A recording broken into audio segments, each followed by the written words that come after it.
Hello everyone, स्वागत है आपका आपके सबसे प्यारे चैनल केमिस्ट्री 101 पे।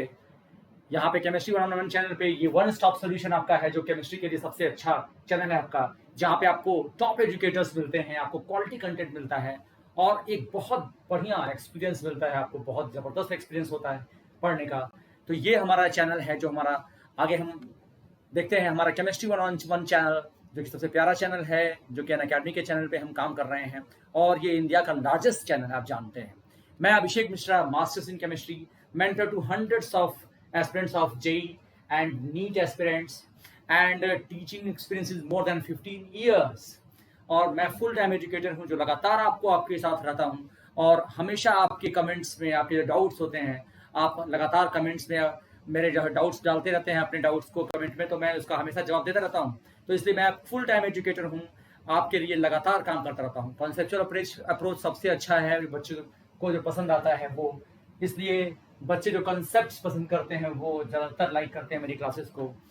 हम आज पढ़ने वाले हैं बच्चों केमिकल बॉन्डिंग। केमिकल बॉन्डिंग मैं उसके पहले बता दूं कि अगर आप प्लस सब्सक्रिप्शन लेते हैं अनअकैडमी का, तो आपको बहुत ज़बरदस्त जो है फ़ायदे मिलते हैं। डेली लाइव क्लासेस होती हैं, लाइव टेस्ट होते हैं, लाइव क्विज होते हैं और स्ट्रक्चर्ड कोर्सेज हैं। इतने अच्छे स्ट्रक्चर कोर्सेज हैं।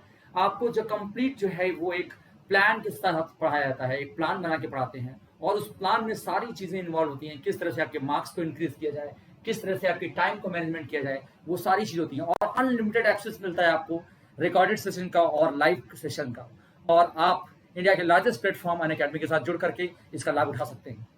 आज हम शुरू करने वाले हैं बच्चों केमिकल बॉन्डिंग। केमिकल बॉन्डिंग में कुछ ऐसे एस्पेक्ट्स हम देखेंगे जिससे केमिकल बॉन्डिंग की पूरी समझ आ जाएगी हमें। तो केमिकल बॉन्डिंग में हम क्या देखेंगे, देखो केमिकल बॉन्डिंग होता क्या है। केमिकल बॉन्डिंग में जनरली जो हम देखते हैं बॉन्डिंग क्या होती है, तो बॉन्डिंग में हमारे पास कोई भी एलिमेंट ए है, सपोज करो एक एलिमेंट ए है और एक एलिमेंट हमारा है बी, एक एलिमेंट है हमारा बी।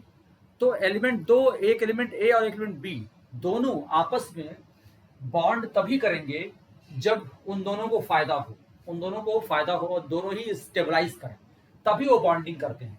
तो ए को कुछ फायदा मिले, बी को कुछ फायदा मिले और दोनों साथ साथ रहें, यही बॉन्डिंग का कंसेप्ट है। तो अगर इसमें कई सारे नेचर होते हैं, आप किस तरह से वो बॉन्डिंग करना चाहते हैं, तो उसमें वही चीज सीखना, टाइप्स ऑफ बॉन्डिंग में वही चीज सीखते हैं, किस तरह से वो बॉन्डिंग करना चाहते हैं, क्या वो एक दूसरे से शेयर करते हैं या क्या लेते देते हैं।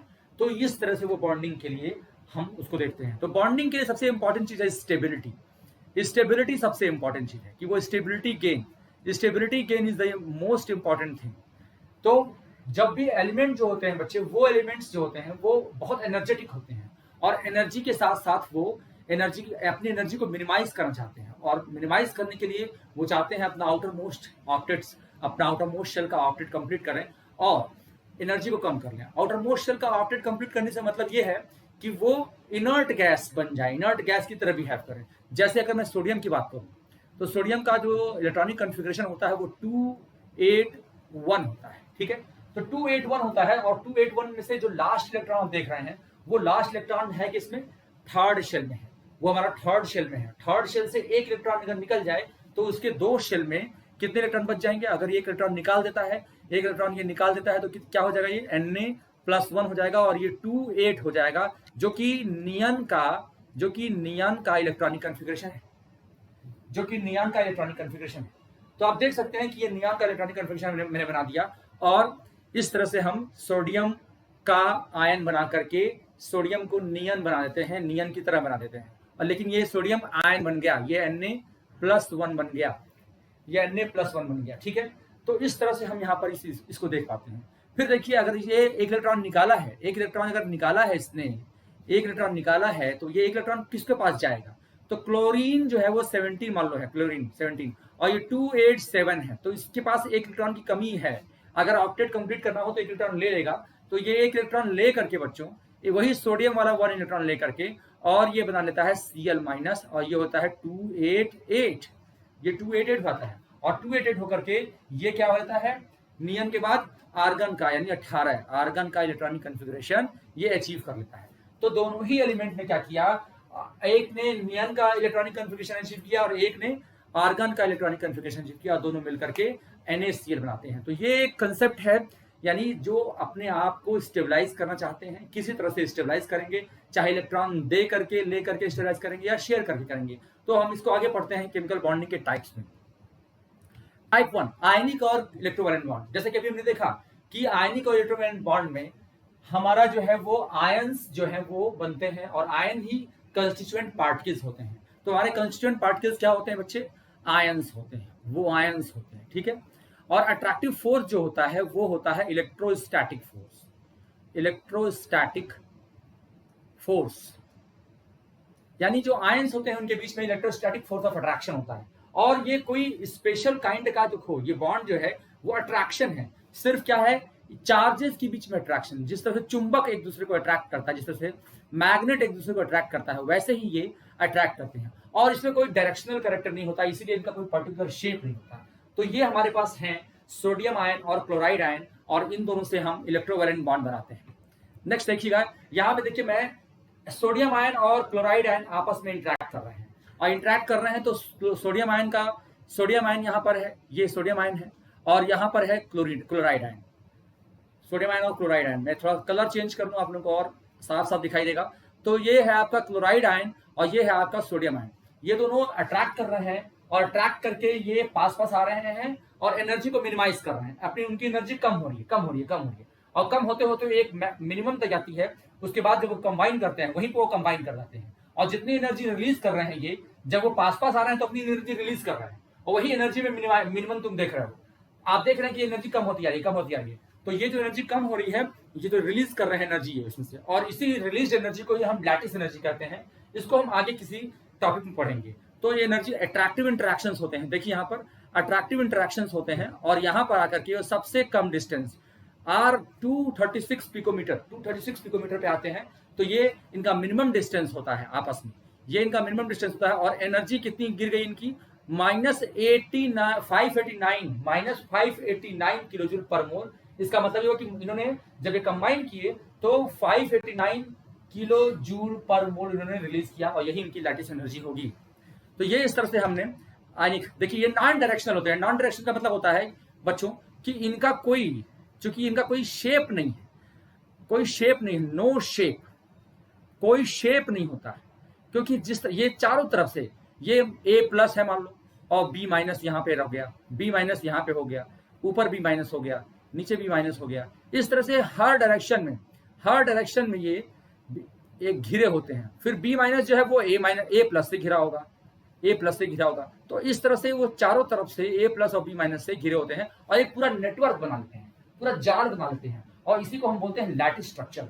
इसलिए हम ये कहते हैं कि जो हमारे इलेक्ट्रोवैलेंट बॉन्ड होते हैं इनका कोई शेप नहीं होता, और ये नॉन डायरेक्शनल होते हैं। ये बहुत इंपॉर्टेंट फीचर है। आगे चलेंगे, प्रॉपर्टीज ऑफ आयनिक कंपाउंड। देखिए, properties of ionic compound are more similar to the non metals than the metals and include. क्या क्या चीजें होती हैं देखो, समझो। आयनिक कंपाउंड होता है जनरली जो हमारे पीरियोडिक टेबल में सबसे लेफ्ट वाले होते हैं, पीरियोडिक टेबल में सबसे लेफ्ट वाले, वही क्या करते हैं? आयनिक कंपाउंड आते हैं। यानी ग्रुप 1 और ग्रुप 2 वो ज्यादातर क्या होते हैं? वो आयनिक कंपाउंड आते हैं। इनकी हाई मेल्टिंग पॉइंट होती है, रिलेटिवली स्ट्रॉन्ग बॉन्ड होते हैं। आप जानते हैं कि इलेक्ट्रोवैलेंट बॉन्ड जो होता है वो स्ट्रॉन्ग बॉन्ड होता है, ठीक है ना। और प्लस माइनस के बीच बनता है। क्रिस्टलाइन स्ट्रक्चर होता है, मैंने बताया कि वो शेप कोई इनका फिक्स नहीं है, वो थ्री डायमेंशन में, हर तरफ थ्री डायमेंशनली एकदम स्ट्रक्चर्ड वे में अरेंज होते हैं, और इसी को बोलते हैं crystalline structure. Tend to brittle, यानी इनको अगर हैमर से आप मारोगे तो वो टूट कर बिखर जाएंगे, टूट जाते हैं। मोस्ट डिजॉल्व इन वाटर, क्योंकि देखो आयनिक कंपाउंड क्या है, ये पोलर नेचर के होते हैं, प्लस माइनस। तो लाइक डिजॉल्व्स लाइक होता है। तो लाइक डिजॉल्व्स लाइक होने की वजह से बच्चे ये आपस में क्या करते हैं? जो डिजॉल्व होते हैं, जो ये पोलर होते हैं इसलिए पोलर में ही डिजॉल्व होंगे, और नॉन पोलर में नहीं डिजॉल्व होंगे। एक और इंपॉर्टेंट बात, जब ये सॉलिड स्टेट में होते हैं तब ये कंडक्टर नहीं होते, लेकिन जब सॉल्यूशन में बना दो या इनको आप मेल्ट कर दो तो ये कंडक्टर होते हैं, क्योंकि सॉल्यूशन में भी इनके आयन फ्री हो जाते हैं मूव करने के लिए, और मॉल्टन फॉर्म में भी इनके आयन फ्री होते हैं मूव करने के लिए, जो कि पोटेंशियल डिफरेंस क्रिएट करने पर मूव करते हैं। तो आयन मूव करते हैं, इसलिए ये कंडक्टर होते हैं। किसमें? मॉल्टन स्टेट में, और किसमें? सॉल्यूशन स्टेट में। सॉलिड स्टेट में ये पुअर कंडक्टर होते हैं या नहीं होते। कोवेलेंट बॉन्डिंग में कंस्टिट्यूएंट पार्टिकल्स क्या होते हैं बच्चा? कंस्टिट्यूएंट पार्टिकल्स होता है एटम्स या मॉलिक्यूल्स। बोलो जी, एटम्स या मॉलिक्यूल्स, मॉलिक्यूल्स भी आपस में एटम्स होते हैं, बेसिकली एटम्स होते हैं, और एटम आपस में जुड़ करके अट्रैक्टिव फोर्स से जुड़ते हैं। और अट्रैक्टिव फोर्स क्या होता है बच्चा? कोवैलेंट में क्या होता है अट्रैक्टिव फोर्स? शेयरिंग, शेयरिंग होती है, ठीक है। और कोवैलेंट इंटरेक्शन, मॉलिक्यूलर इंटरेक्शन होता है आपस में, एटम एटम आपस में इंटरेक्ट करते हैं, उनके जो न्यूक्लियस होता है वो एक दूसरे के इलेक्ट्रॉन को अट्रैक्ट करता है। जैसे कि हम देखिए, अगर कोवैलेंट बॉन्ड में क्या होता है, कोवैलेंट बॉन्ड में जहां पे बॉन्ड की शेयरिंग होती है, इसमें शेयरिंग होती है। शेयरिंग में क्या इंपॉर्टेंट चीज है, जैसे इलेक्ट्रोवैलेंट बॉन्ड में एक बात बहुत इंपॉर्टेंट थी जो मैंने बताना भूल गया, उसमें क्या होता है कि जो हमारा दो एलिमेंट्स जुड़ते हैं उनके बीच में जो इलेक्ट्रोनिगेटिविटी का डिफरेंस होना चाहिए वो 1.7 से ज्यादा होना चाहिए। तो हमारा जो आयनिक कंपाउंड्स हैं, हमारे जो आयनिक कंपाउंड्स या हमारे आयनिक कंपाउंड्स में, इसमें इलेक्ट्रोनिगेटिविटी का difference, difference in the electronegativity, difference in electronegativity, वो ग्रेटर देन 1.7 होना चाहिए, तब जाकर के वो क्या बनते हैं? इलेक्ट्रोवैलेंट बॉन्ड बनते हैं, ठीक है। और इसी तरह से अगर हम देखें, हमारा जो कोवैलेंट बॉन्डिंग होता है इसमें जो है कम डिफरेंस होना चाहिए। ज्यादातर जो हमारे राइट साइड वाले यानी नॉन मेटल्स हैं वही बनाते हैं। तो क्या क्या बॉन्डिंग हो गई? ग्रुप ऑफ कोवैलेंट बॉन्ड जो बनते हैं उनको बोलते हैं हम लोग क्या? मॉलिक्यूल बोलते हैं जी बच्चे, मॉलिक्यूल बोलते हैं। ग्रुप ऑफ किसको? अगर यहाँ पे देखा जाए तो हमारे group of covalently bonded atoms को मॉलिक्यूल कहते हैं। ये मॉलिक्यूल सब्सटेंस, जैसे डीएनए बहुत ज्यादा एटम्स हैं, डीएनए में बहुत ज्यादा मॉलिक्यूल जुड़े हैं, तो ये बहुत ज्यादा इनफाइनाइट तक हो सकते हैं, 2 एटम से लेकर के इनफाइनाइट मिलियंस तक हो सकते हैं। रूल्स क्या होते हैं कि electron are shared in the covalent molecules, share होना चाहिए आपस में इनके शेयरिंग कब होती है? जब वो एक तरह से सिमिलर होते हैं, एक जैसे होते हैं, तभी शेयरिंग हो पाएगी, ठीक है। Covalently bonded molecules follow the octet rule, octet rule follow करते हैं, लेकिन कुछ एक्सेप्शंस भी हैं, कुछ एक्सेप्शंस है जिसमें कम है, जैसे कि BF3 को दिखा रहा है, BF3 में कम है, और कुछ एक्सेप्शन जिसमें ज्यादा होते हैं, जैसे PCl5 जैसे होगा उसमें ज्यादा होता है बच्चे, और उसमें हम ऑक्टेट रूल का एक्सपेंशन देखते हैं PCl5 में। तो ये एक्सपेंडेड ऑक्टेट है, ये एक्सपेंडेड ऑक्टेट का एग्जांपल है। और जिसे हमने BF3 कहा, ये क्या है? ये ऑक्टेट इनकम्प्लीट ऑक्टेट का एग्जांपल है, इनकम्प्लीट ऑक्टेट का ये एग्जांपल है, इनकम्प्लीट ऑक्टेट का एग्जांपल है, ठीक है। तो एटम्स जो है वो शेयर करते हैं और अपने अपने वैलेंस शेल को फिल करते हैं, ऑक्टेट कंप्लीट करते हैं। कोवैलेंट बॉन्ड जो है वो रीअरेंज कर सकते हैं, और अलग अलग उनकी डायरेक्शनल प्रॉपर्टी होती है, और इनके अलग अलग शेप होते हैं। तो इसको हम लोग डिस्कस करेंगे। जैसे देखिए यहाँ पे मैंने बताया था कि अट्रैक्टिव फोर्स कैसा होता है। तो पॉजिटिव चार्ज, एक का न्यूक्लियस दूसरे के इलेक्ट्रॉन को अट्रैक्ट कर रहा है, तो एक दूसरे के इलेक्ट्रॉन को अट्रैक्ट करते हैं, आपस में क्लोज आते हैं, और एक का न्यूक्लियस दूसरे के इलेक्ट्रॉन को, यानी अगर A और B हैं तो A का न्यूक्लियस B के इलेक्ट्रॉन को, B का न्यूक्लियस A के इलेक्ट्रॉन को अट्रैक्ट करेगा, और इस तरह से इनके बीच में शेयरिंग होती है। Sharing of electron. A covalent bond is the force of attraction that holds together two atoms that share a pair of valence electron. The shared electrons are attracted to nuclei of both atoms, and this forms a molecule consisting of 2 or more atoms. तो बहुत important बात है, 2 atoms आपस में share करते हैं, share कर electron का शेयरिंग करते हैं, और ये इलेक्ट्रॉन्स दोनों को ही रिप्रेजेंट करते हैं। और कोवैलेंट बॉन्ड जो है वो नॉन मेटल्स के बीच में ही नॉर्मली बनते हैं। तो कौन कौन से हैं? देखिए, hydrogen, carbon, nitrogen, oxygen, fluorine, neon, ये सब जितने भी हैं, phosphorus, sulphur, chlorine, selenium, bromine और आयोडीन, ये जितने हैं, ये सारे के सारे आपके क्या बनाते हैं? कोवैलेंट बॉन्ड बनाते हैं। बॉन्ड टाइप क्या सकता है? देखिए, जिस तरह से हमने कहा कि आयनिक बॉन्ड जो होते हैं वो नॉन डायरेक्शनल होते हैं, उसमें कोई डायरेक्शन नहीं होता। आयनिक बॉन्ड में कोई डायरेक्शन नहीं होता, उनका कोई शेप हम बताते नहीं है। शेप के बाद आयनिक बॉन्ड के बारे में क्या क्या बातें नहीं करेंगे। जो लेफ्ट साइड वाले हैं, यानी जो ग्रुप 1 है और ग्रुप 2 है, उनके बारे में हम क्या क्या बात नहीं करते, उनके बारे में हम शेप की बात नहीं करते, उनके बारे में हम हाइब्रिडाइजेशन की बात नहीं करते, ठीक है। उनके बारे में हम डायरेक्शनल प्रॉपर्टीज की बात नहीं करते, उनके बारे में हम हाइब्रिडाइजेशन वगैरह की बात नहीं करते। लेकिन हमारे कोवैलेंट, जो हमारे राइट साइड वाले एलिमेंट्स हैं पीरियोडिक टेबल में, पीरियोडिक टेबल में जो राइट साइड के एलिमेंट्स हैं, यानी जो नॉन मेटल्स हैं, उनके बारे में हम ये सारी बात करते हैं, राइट। उनके बारे में हम ये सारी बातें करते हैं, किसके बारे में?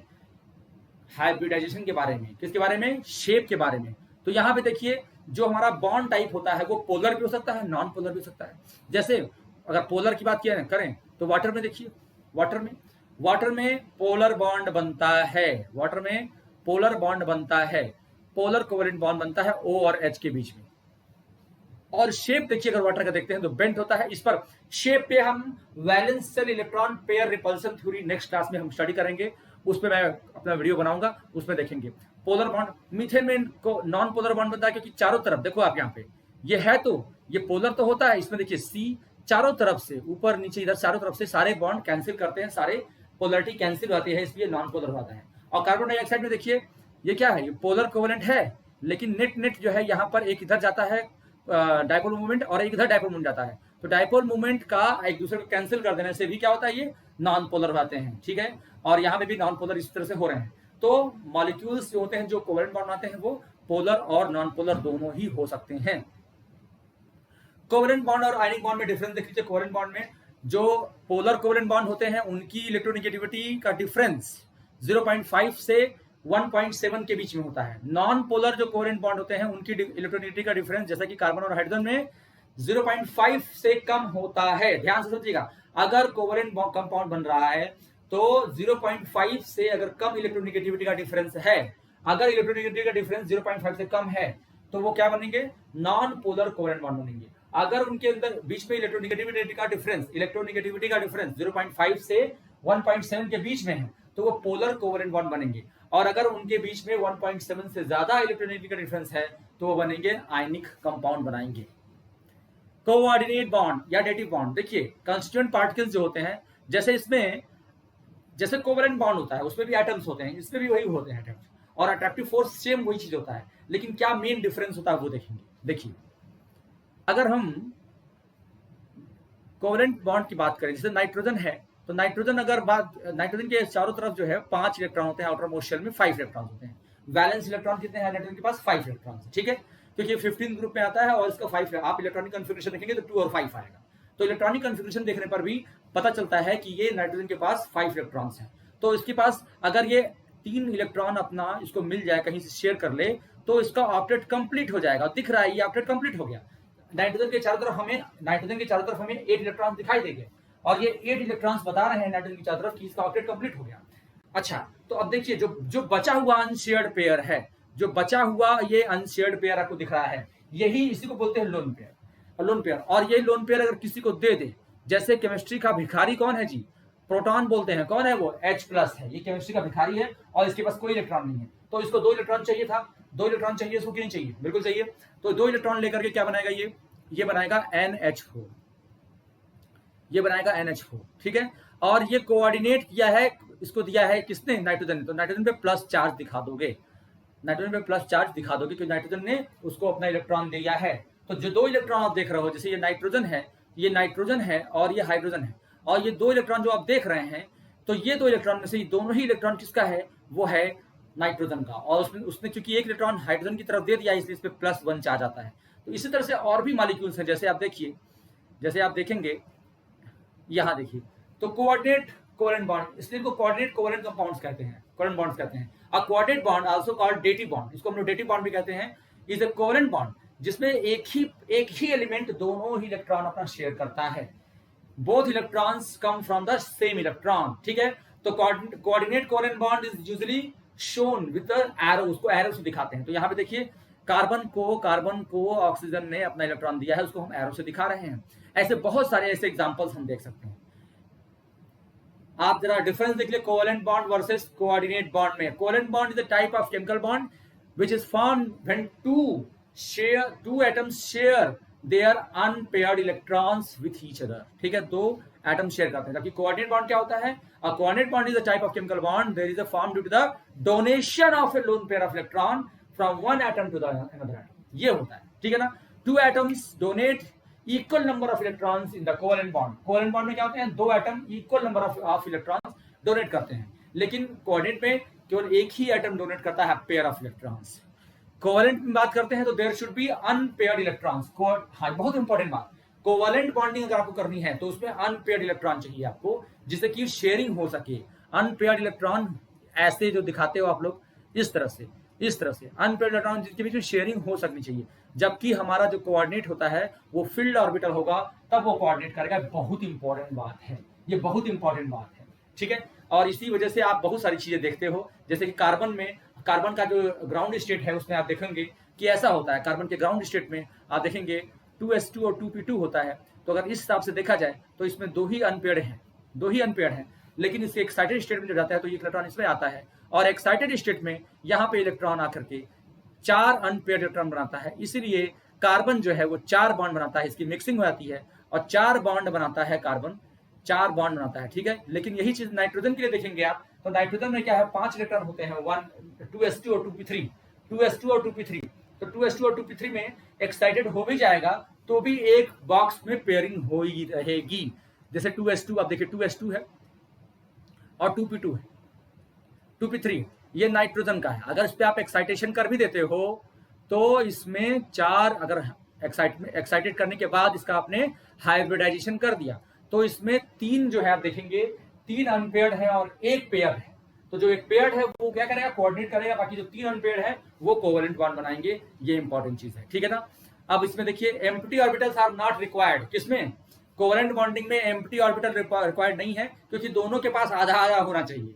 जबकि किसमें, कोऑर्डिनेट बॉन्ड में एम्प्टी ऑर्बिटल चाहिए, क्योंकि ये जो भरा हुआ ये जो है ये किसी के वैकेंट में ही इंट्रोड्यूस करा सकता है। किसी का वैकेंट ऑर्बिटल होगा उसी में वो पेयर दोनों इंट्रोड्यूस कराएगा। क्योंकि देखो जब ओवरलैपिंग होती है, जब एक बॉन्ड बनता है तो दोनों के पास आधे आधे इलेक्ट्रॉन होने चाहिए, मतलब एक इलेक्ट्रॉन इधर का एक इलेक्ट्रॉन इधर का, दिखना चाहिए, भले ही दोनों एक ही आदमी दे रहा हो लेकिन दिखना वैसे ही चाहिए, ठीक है। तो एक को अगर एक भरा हुआ है तो दूसरा वैकेंट होना चाहिए, ये इंपॉर्टेंट बात है। चलिए हाइड्रोजन बॉन्डिंग, हाइड्रोजन बॉन्डिंग में बहुत शानदार चीज, बहुत इंपॉर्टेंट चीज है। हाइड्रोजन बॉन्डिंग के लिए कंस्टेंट पार्टिकल्स और अट्रैक्टिव नेचर समझिएगा उसको।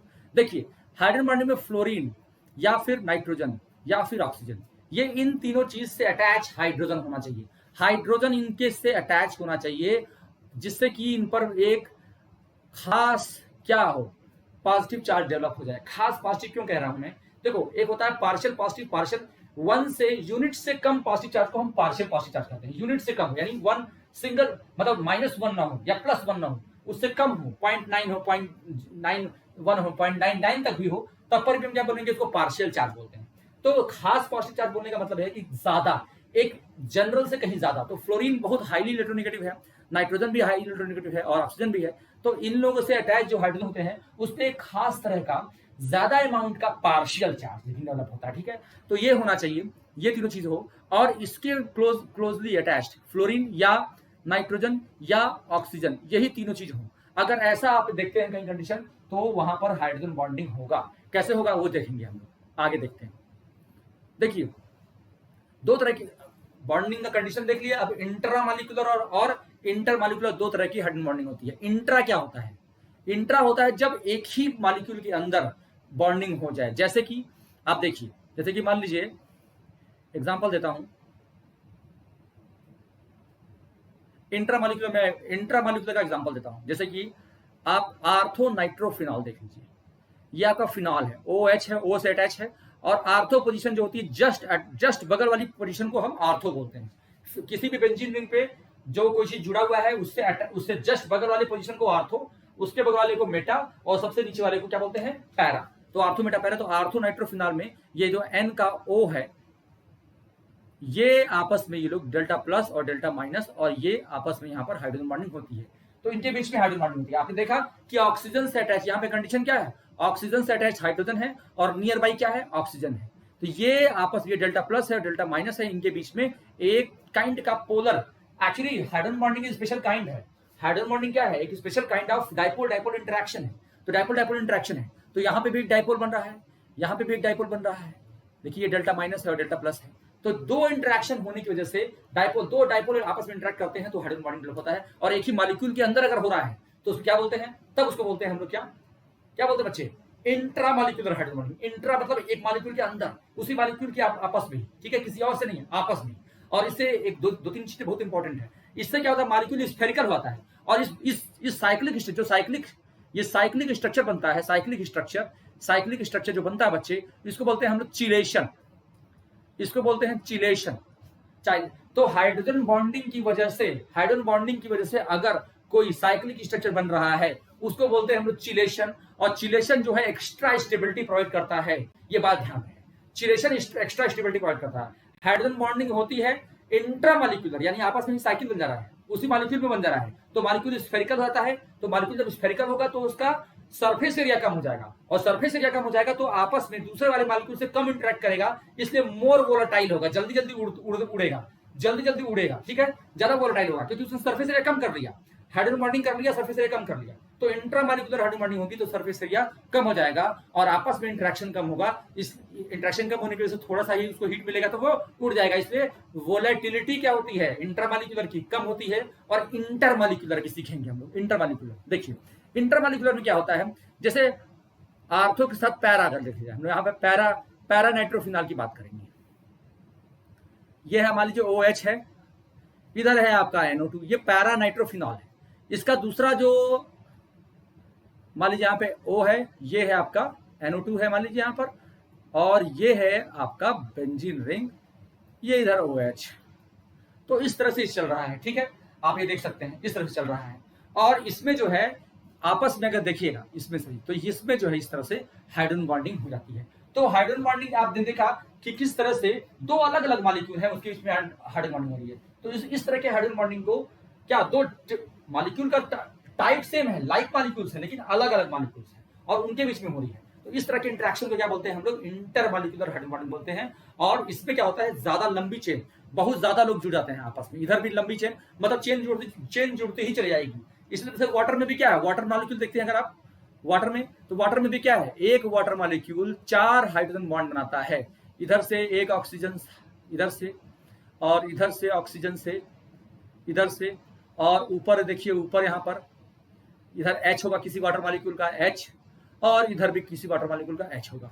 इस पे जो है आप अलग अलग चार्ज, यानी O पर पार्शियल निगेटिव और H पर पार्शियल पॉजिटिव चार्ज बनाएंगे, और इस तरह से 4 मॉलिक्यूल से एक वाटर मॉलिक्यूल 4 मॉलिक्यूल से घिरा होता है, जिसकी वजह से इसका बॉइलिंग पॉइंट बहुत ज्यादा बढ़ जाता है। तो जितना ज्यादा इंटरमॉलिक्यूलर होगा तो बॉइलिंग पॉइंट बढ़ेगा, इंट्रामॉलिक्यूलर होगा तो बॉइलिंग पॉइंट कम हो जाएगा, वोलेटिलिटी बढ़ जाएगी। तो बहुत इंपॉर्टेंट बात है। इंट्रा में क्या होता है, आपस में ही वो बॉन्डिंग बनाते हैं, आपस में ही जुड़ जाते हैं, नहीं अपने आप को क्या करते हैं, अपने आप में ही बांध लेते हैं, दूसरे से इंटरेक्ट नहीं करते। तो जब बॉइलिंग क्या होती है, बॉइलिंग होती है एक दूसरे से किसी को छुड़ा के उड़ा देना। तो छुड़ाना है मतलब कि अगर वो आपस में इंटरेक्ट नहीं कर रहे हैं तो आसानी से छुड़ा के उड़ा दो, अगर आपस में इंटरेक्टेड है, हाईली इंटरेक्टेड है, तो उनको उड़ाना थोड़ा मुश्किल हो जाएगा। इसलिए बॉइलिंग पॉइंट उनकी ज्यादा होती है, किसकी, इंटर वाले की। देख लीजिए बॉइलिंग पॉइंट का यहाँ पे है सिचुएशन। तो देखिए बॉइलिंग पॉइंट का एक इंपॉर्टेंट बात बहुत इंपॉर्टेंट है कि बॉइलिंग पॉइंट सरफेस एरिया पे डिपेंड करती है कि जितना ज्यादा सरफेस एरिया होगा, जितना ज्यादा मॉलिक्यूलर वेट होगा, उतना ज्यादा उसकी बॉइलिंग पॉइंट होगी, लेकिन उसको भी ओवरकम कर देता है। यहाँ पे ये बहुत शानदार बात सीखने जा रहे हैं हम लोग, बहुत शानदार बात सीखेंगे यहाँ पर। देखिएगा यहाँ पर देखिए, अगर देखा जाएगा तो ऑक्सीजन सल्फर सेलेनियम टेलेनियम, देख ले ध्यान से, ऑक्सीजन सल्फर, और देखो यहाँ पे ऑक्सीजन सल्फर सेलेनियम टेलेनियम। तो ऑक्सीजन सल्फर सेलेनियम टेलेनियम में ऑक्सीजन बहुत छोटा है और नीचे की ओर मॉलिक्यूलर वेट बढ़ रहा है, साइज बढ़ रही है, तो बॉइलिंग पॉइंट बढ़ना चाहिए। लेकिन चूंकि ऑक्सीजन जो है वो हाइड्रोजन बॉन्डिंग बनाता है, इसलिए उसकी क्या होती है, हाइड्रोजन बॉन्डिंग बनाने की वजह से उसका बॉइलिंग पॉइंट ज्यादा, उसकी बॉइलिंग पॉइंट ज्यादा है। बाकी फिर पहले नीचे आई है, ऑक्सीजन के बाद सल्फर कम हुआ है, फिर बढ़ा है धीरे धीरे, ठीक है ना। तो ये एक ट्रेंड, बड़ा इंपॉर्टेंट ट्रेंड है। इसी तरह से आप देखिए नाइट्रोजन के लिए, नाइट्रोजन भी जो है वो हाइड्रोजन बॉन्डिंग की कंडीशन को फुलफिल करता है और हाइड्रोजन बॉन्डिंग बनाता है। तो अगर देखा जाता तो नाइट्रोजन के बाद phosphorus, arsenic, bismuth boiling point बढ़नी चाहिए थी, लेकिन नाइट्रोजन हाइड्रोजन बॉन्डिंग बनाता है, इस वजह से नाइट्रोजन की बॉइलिंग पॉइंट ज्यादा होती है और फिर फास्फोरस की कम होती है, फिर धीरे धीरे बढ़ती है। यही चीज HF के साथ भी होती है। HF में भी क्या होता है, बॉइलिंग पॉइंट थोड़ी सी पहले HF की ज्यादा है क्योंकि बॉइलिंग पॉइंट बनाता है और फिर धीरे धीरे बढ़ती है, राइट। तो ये बहुत इंपॉर्टेंट बात है। जबकि देखिए कार्बन में क्या है, कोई हाइड्रोजन बॉन्डिंग नहीं है, इससे सबसे कम है उसका, फिर धीरे धीरे बढ़ रहा है।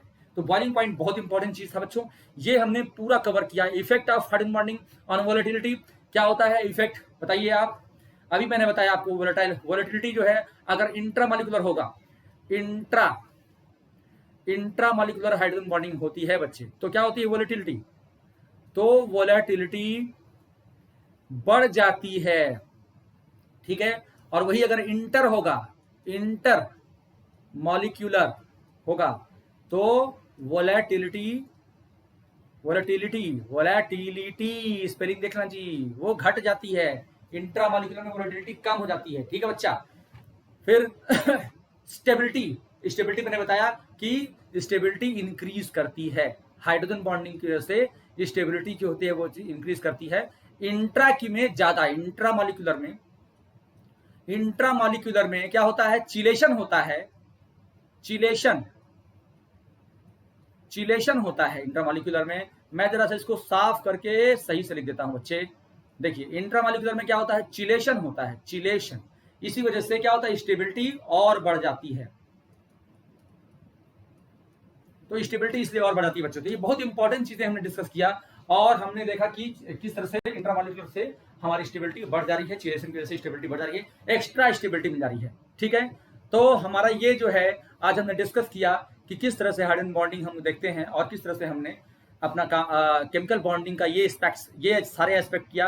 अगली क्लास में हम लोग करेंगे, अगली क्लास में हम लोग valence electron pair repulsion theory के थ्रू हम सीखेंगे किस तरह से शेप बदलता है और 5 सेकंड के अंदर, विद इन 5 सेकंड किसी भी चीज का हाइब्रिडाइजेशन, शेप और उसका जो है ज्योमेट्री, उसकी बॉन्ड एंगल्स, ये सब हम निकाल लेंगे। और हम बॉन्ड पैरामीटर्स पे डिस्कशन करेंगे, यानी बॉन्ड पैरामीटर्स में हम लोग बॉन्ड लेंथ, बॉन्ड एनर्जी और बॉन्ड एंगल, इन 3 बातों पे बहुत डिस्कशन करने वाले हैं। तो नेक्स्ट वीडियो में हम ये सब चीज डिस्कस करेंगे। आपने इतना देर तक आपने देखा वीडियो को और समझा को, मुझे मैं आशा करता हूं कि आप लोगों को समझ में आया होगा। अगर समझ में आता है तो कमेंट बॉक्स में लिखिएगा, चैनल को सब्सक्राइब कीजिएगा, मुझे सपोर्ट कीजिएगा। मैं अभिषेक मिश्रा, आपका मेंटर, आपका teacher. Thank you very much.